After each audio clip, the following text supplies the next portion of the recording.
আজ জানাবো পশ্চিমবঙ্গ দেশ এবং বিদেশের বাছাই করা গুরুত্বপূর্ণ 40টি তাজা সংবাদ। আপনি যদি আমাদের চ্যানেলে নতুন হয়ে থাকেন তাহলে অবশ্যই সাবস্ক্রাইব করে রাখুন, কারণ প্রতিদিন সেরা ও গুরুত্বপূর্ণ সংবাদ আপনার হাতের মুঠোয় পৌঁছে দিতে সব সময় প্রস্তুত আছে। ওদের জন্য বিনামূল্যে খাবার, কুণালের আবেদনে দ্রুত ব্যবস্থা শুভেন্দুর, ধন্যবাদ তৃণমূল বিধায়কের। মহিলাদের জন্য বড় সুখবর, সরকারি বাসে যাতায়াতে এবার লাগবে পিঙ্ক কার্ড, কিভাবে পাবেন জানুন বিস্তারিত। রেশন গ্রাহকদের জন্য খারাপ খবর, প্রতি মাসে আর 35 কেজি চাল গম পাওয়া যাবে না। কলকাতায় এবার আয়ুষ্মান ভারতের সুবিধা, কোন কোন নামী হাসপাতালে বিনামূল্যে চিকিৎসা, দেখে নিন তালিকা। ইউসিসি আসলে বিজেপির মেরুকরণের হাতিয়ার, অভিন্ন দেওয়ানি বিধি নিয়ে সরব কালীঘাট তৃণমূল। রাম ভক্তদের পরীক্ষা করতে যাবেন না, অনুদান চুরিতে তোলপাড়ের মাঝে বিরোধীদের কড়া হুঁশিয়ারি যোগীর।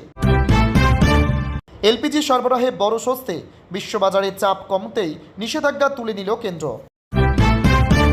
কুণাল ঘোষের সভায় বিস্ফোরক মমতা, দলত্যাগীদের নিয়ে কড়া মন্তব্য প্রাক্তন মুখ্যমন্ত্রী, কি বললেন? সরকারি বাসে বিনা ভাড়ায় সফর করতে চান, পিঙ্ক কার্ড পাওয়ার নিয়ম জেনে নিন। অভিযুক্তের কোমরে দড়ি বেঁধে হাঁটানোর মামলায় বড় নির্দেশ হাইকোর্টের। বিশ্ববাজারে বিরাট পতন, ভারতে কমছে না পেট্রোল ডিজেলের দাম, ভ্রুক্ষেপ নেই কেন্দ্রের। আধার কার্ড কি নাগরিকত্বের প্রমাণ, বিতর্কের কেন্দ্রবিন্দুতে 182 দিনের নিয়ম।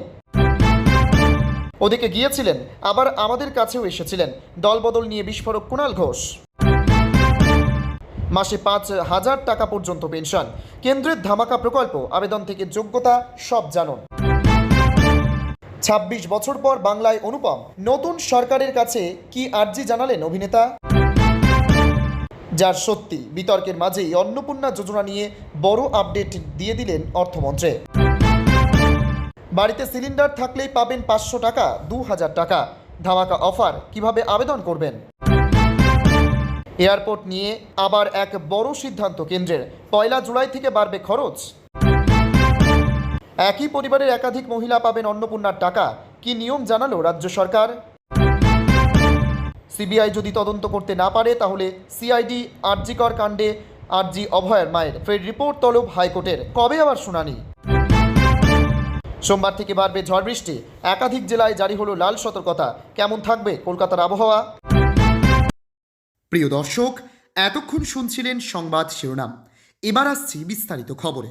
ভিডিওটি ভালো লাগলে লাইক করুন এবং আমাদের ইউটিউব চ্যানেলটি সাবস্ক্রাইব করে আমাদের সঙ্গে থাকুন। ওদের জন্য বিনামূল্যে খাবার, কুণালের আবেদনে দ্রুত ব্যবস্থা শুভেন্দুর, ধন্যবাদ তৃণমূল বিধায়কের। বৃহস্পতিবারের বিধানসভার একটি ছবিতে হইচই, মুখ্যমন্ত্রী শুভেন্দু অধিকারীর সঙ্গে বেশ কিছুক্ষণ কথা বলতে দেখা যায় তৃণমূল কংগ্রেসের বিধায়ক কুণাল ঘোষকে। জল্পনা ছড়ায় কি নিয়ে আলোচনা, সেসব জল্পনা চলে দিনভর, তবে শুক্রবার যেন জল্পনার অবসান। কুণাল ঘোষ সোশ্যাল মিডিয়ায় একটি পোস্ট করে লেখেন, গতকালের কথোপকথনের প্রসঙ্গ। কি লিখলেন বেলেঘাটার বিধায়ক? লিখেছেন, গতকাল লিখিনি, আজ লিখছে, মুখ্যমন্ত্রীকে ধন্যবাদও দিচ্ছে। গতকাল বিধানসভায় তারাতলা দুর্ঘটনা নিয়ে বিবৃতি দেওয়ার সময় মুখ্যমন্ত্রী বলেন, কলকাতা ও চারপাশের সব নির্মাণ আপাতত স্থগিত করা হচ্ছে, প্ল্যান অডিট হবে। বিবৃতি শেষ করে বেরিয়ে যান তিনি। তখন লবিতে তার সঙ্গে দেখা করে আমি বলি, কাজ বন্ধের নির্দেশ পূর্ণ সমর্থন। এ বিষয়টা কাল আমি সাংবাদিকদের বলিনি, কারণ মুখ্যমন্ত্রী ব্যবস্থা করে নিশ্চয়ই যথাসময়ে জানাতেন। আজ শুনলাম মুখ্যমন্ত্রী বিষয়টি নিজে বলেছেন। বিল্ডারদের এ বিষয়ে জানিয়ে দেওয়া হয়েছে, নির্মাণ শ্রমিকদের যাতে এই সংক্রান্ত সমস্যা না হয় এজন্য মুখ্যমন্ত্রীকে ধন্যবাদ জানাচ্ছে। সেই ঘোষণার 24 ঘন্টার মধ্যে বৃহস্পতিবার শুভেন্দু অধিকারী বিধানসভায় জানান, কলকাতার পাশাপাশি সংলগ্ন আরও একাধিক এলাকায় 31 জুলাই পর্যন্ত সব ধরনের বাণিজ্যিক নির্মাণ কাজ সাময়িক বন্ধ থাকবে। বিষ্ণুপুর গ্রামীণ এলাকায় বন্ধ থাকবে কাজ। মুখ্যমন্ত্রী জানিয়েছেন, এইসব পুরসভা এবং পঞ্চায়েত এলাকাগুলিতে তৃণমূল পরিচালিত পুর বোর্ডের সময়ে অনুমোদিত সব নির্মাণের প্ল্যান এবং সেফটি অডিট হবে। মহিলাদের জন্য বড় সুখবর, সরকারি বাসে যাতায়াতে এবার লাগবে পিঙ্ক কার্ড, কিভাবে পাবেন জানুন বিস্তারিত। রাজ্য সরকারের জনকল্যাণমুখী প্রকল্পের আওতায় মহিলাদের জন্য সরকারি বাসে বিনামূল্যে ভ্রমণের সুবিধা আরও সুসংহত করতে চলেছে প্রশাসন। এখনও পর্যন্ত কোনো পরিচয়পত্র ছাড়াই মহিলারা সরকারি বাসে বিনামূল্যে যাতায়াত করতে পারলেও ভবিষ্যতে এই সুবিধা পেতে বাধ্যতামূলক হতে চলেছে পিঙ্ক কার্ড। রাজ্য বিধানসভার বাজেট অধিবেশনে অর্থমন্ত্রী স্বপন দাশগুপ্ত জানিয়েছেন, মহিলাদের বিনামূল্যে বাস পরিষেবা নিশ্চিত করতে রাজ্য সরকার মোট 550 কোটি টাকা বরাদ্দ করেছে। মূলত সরকারি বাসে যাতায়াতের ক্ষেত্রে স্বচ্ছতা আনতে এবং অনিয়ম রুখতে পিঙ্ক কার্ড ব্যবস্থা চালু করার ব্যবস্থা নিয়েছে সরকার। তবে মনে রাখতে হবে, এই সুবিধা কেবলমাত্র রাজ্যের সরকারি বাসগুলির জন্যই প্রযোজ্য। বেসরকারি বাসে এই কার্ড কার্যকর হবে না। কার্ড পাওয়ার জন্য আবেদনকারীকে পশ্চিমবঙ্গের স্থায়ী বাসিন্দা হতে হবে। সরকারিভাবে কার্ড প্রদানের প্রক্রিয়া এবং আবেদনের বিস্তারিত নির্দেশিকা শীঘ্রই সংশ্লিষ্ট দপ্তরগুলি থেকে জানিয়ে দেওয়া হবে। বর্তমানে কোনো পরিচয়পত্র ছাড়াই মহিলারা সরকারি বাসে বিনামূল্যে ভ্রমণের সুবিধা পাচ্ছেন। তবে এই ব্যবস্থায় কিছু ব্যবহারিক সমস্যা ও বিভ্রান্তি তৈরি হচ্ছে। সেই সমস্যা দূর করতেই সরকার এবার একটি নির্দিষ্ট পরিচয়পত্র বা পিঙ্ক কার্ড চালু করার পথে হাঁটছে। কার্ডটি সঙ্গে থাকলে সরকারি বাসে যাতায়াতের সময় কোনো বাধার সম্মুখীন হতে হবে না এবং প্রক্রিয়াটি আরও সহজ হবে। রেশন গ্রাহকদের জন্য খারাপ খবর, প্রতি মাসে আর 35 কেজি চাল গম পাওয়া যাবে না। রেশন গৃহীতাদের জন্য দুঃসংবাদ। মাসে মাসে যারা রেশন নেন তারা এবার আগের তুলনায় কম রেশন পেতে পারেন। কেন্দ্রীয় সরকার অন্তর্দয় অন্ন যোজনায় পরিবার পিছু শস্যের বরাদ্দে পরিবর্তন আনতে চলেছে। এই সিদ্ধান্তের সরাসরি প্রভাব পড়বে দেশের লক্ষ লক্ষ গরিব মানুষদের উপরে। জানা গিয়েছে, কেন্দ্রীয় সরকার অন্তর্দয় অন্ন যোজনায় রেশনের বরাদ্দে পরিবর্তন করার পরিকল্পনা করছে। এই যোজনায় পরিবার পিছু 35 কেজি খাদ্যশস্য দেওয়া হয়। প্রায়োরিটি হাউস হোল্ডারের ক্ষেত্রে প্রতি সদস্য পিছু 5 কেজি করে রেশন পাওয়া হয়। 5 কেজি করে রেশন দেওয়া হয়। বর্তমানে চাল ও গম দেওয়া হয় রেশনে। তবে সরকার এবার এই বরাদ্দ পরিবর্তন করে মাসে 7 কেজি করে রেশন দেওয়ার পরিকল্পনা করছে।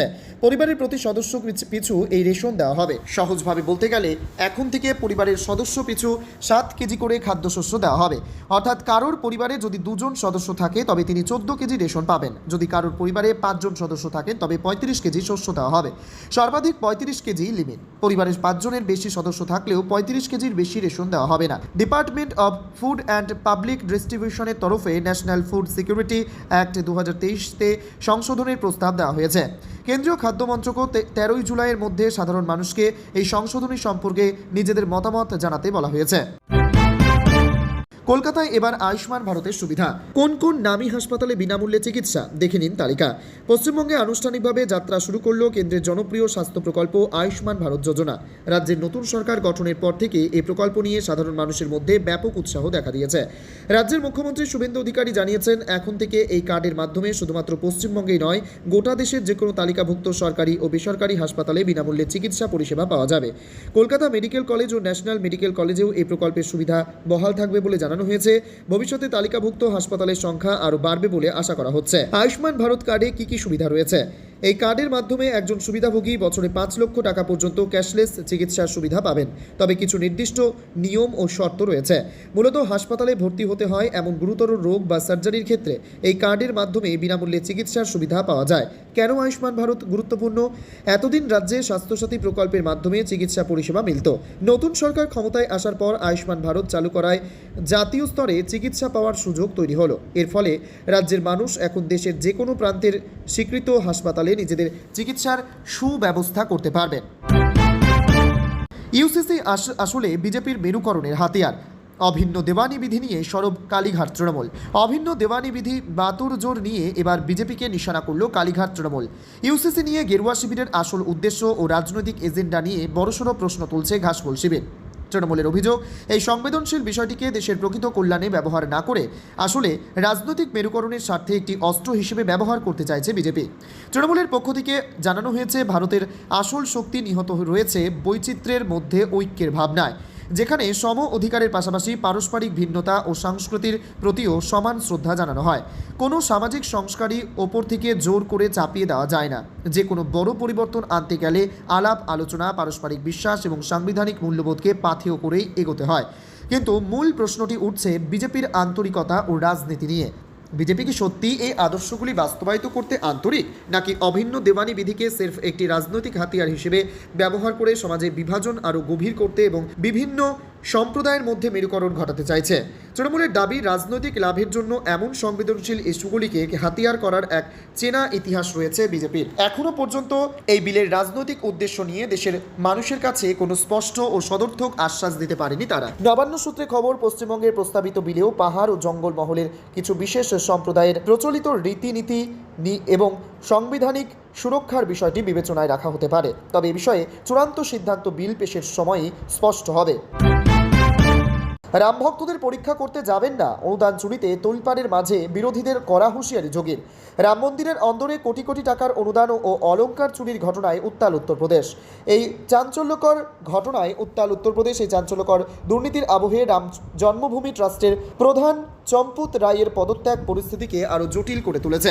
এবার এই মহা সংকটের মোকাবিলায় সরাসরি ময়দানে নেমে বিরোধীদের কার্যত এক হাত নিলেন মুখ্যমন্ত্রী যোগী আদিত্যনাথ। মন্দিরের পবিত্রতা ক্ষুণ্ণ হওয়ার ঘটনায় একদিকে যেমন ক্ষুব্ধ মুখ্যমন্ত্রী, অন্যদিকে এই ইস্যু নিয়ে বিরোধী দলগুলির রাজনীতির মোকাবিলায় তিনি অত্যন্ত কঠোর।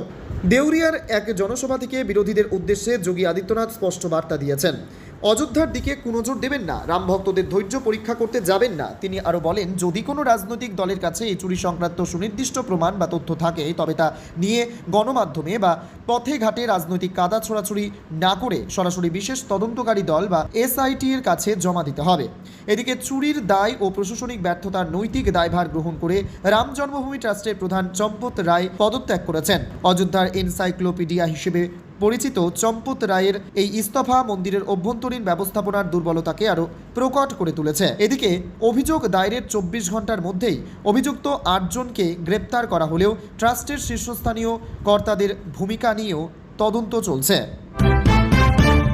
সোমবার থেকে বাড়বে ঝড় বৃষ্টি, একাধিক জেলায় জারি হলো লাল সতর্কতা। কেমন থাকবে কলকাতার আবহাওয়া? সপ্তাহান্তে উত্তরবঙ্গের একাধিক জেলায় অতি ভারী বৃষ্টির লাল সতর্কতা জারি হয়েছে, সাথে রয়েছে ধসের আশঙ্কা। অন্যদিকে দক্ষিণবঙ্গেও ঘূর্ণাবর্তের প্রভাবে বজ্রবিদ্যুৎ সহ বৃষ্টি চলবে এবং সোমবার থেকে ঝড় বৃষ্টির পরিমাণ আরও বাড়তে চলেছে। আরও বাড়তে পারে। শনিবার থেকে এই সব জেলায় অতি ভারী বৃষ্টি হবে। পার্বত্য এলাকায় ধস নামতে পারে বলে আশঙ্কা, নিচু এলাকা প্লাবিত হওয়ার সম্ভাবনা আছে। উত্তরবঙ্গের বেশ কয়েকটি জেলায় হতে পারে ভারী বৃষ্টি। কমলা সতর্কতা জারি আছে কয়েকটি জেলায়।